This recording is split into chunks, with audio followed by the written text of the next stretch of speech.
Welcome back. April is Autism Awareness Month, and it's estimated that between 1 in 110 children in the U.S. have an autism spectrum disorder. Michael Smith from the Foundation for Autism Information Research joins us now. Thanks for being here, Michael. Thank you for having me again. And thanks for talking to us with laryngitis, still battling that. A lot of important autism-related stuff going on in the news right now. There is. There's a new bill that's been introduced in the Senate and Assembly. It's Bill S-4005. It's introduced by Senator Charles Fischillo of Long Island.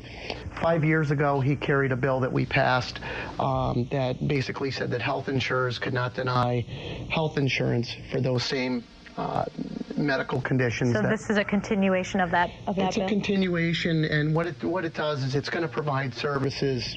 It's going to also give relief to the counties and the state budgets who pay for early intervention, which insurance doesn't reimburse, or the reimbursement rate is only 2%. Also, talking about insurance, health insurance does not cover physical therapy and speech therapy for people with autism. It does not. Medicaid doesn't either. What the insurance companies have been able to do is hide behind the term habilitative instead of rehabilitative. In other words, if you were to break your leg or something and you needed physical therapy, they would consider that rehabilitative. Because these kids have gait issues, or they toe walk, they walk up on their tippy toes, a licensed physical therapist can teach them to walk back down on the soles of their feet. If they don't get it, their Achilles ends up rupturing, and they have those kind of health problems. The same with speech. We have thousands of kids who cannot speak or learning how to speak. Speech therapy is not covered by Medicaid or by private insurance. Is this included in this bill to get this to be covered? The habilitative care would be covered under this bill, and it would allow these not only these children to have access to these services, but it's also going to give the counties a lot of relief financially. Talking about the budget right now, this ties into autism. The cuts to education, proposed cuts to education and healthcare affect what goes on with people with autism.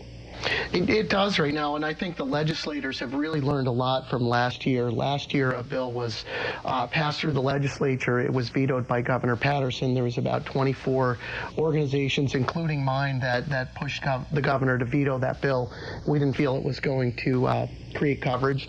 And those parties who agreed to disagree last year came to the table this year and collaboratively wrote this bill. And we have Sheldon Silver supporting the bill on the Assembly side. And also in the Senate, correct? The Senate, we have Dean Skelos, we have Roy McDonald. We have the majority of the Republicans supporting the bill in the Senate right now, and we're hoping it's going to pass in the month of April. We'll wait to see what happens. Michael, thanks for being here. Okay, thank you very much. And we'll be right back after this break.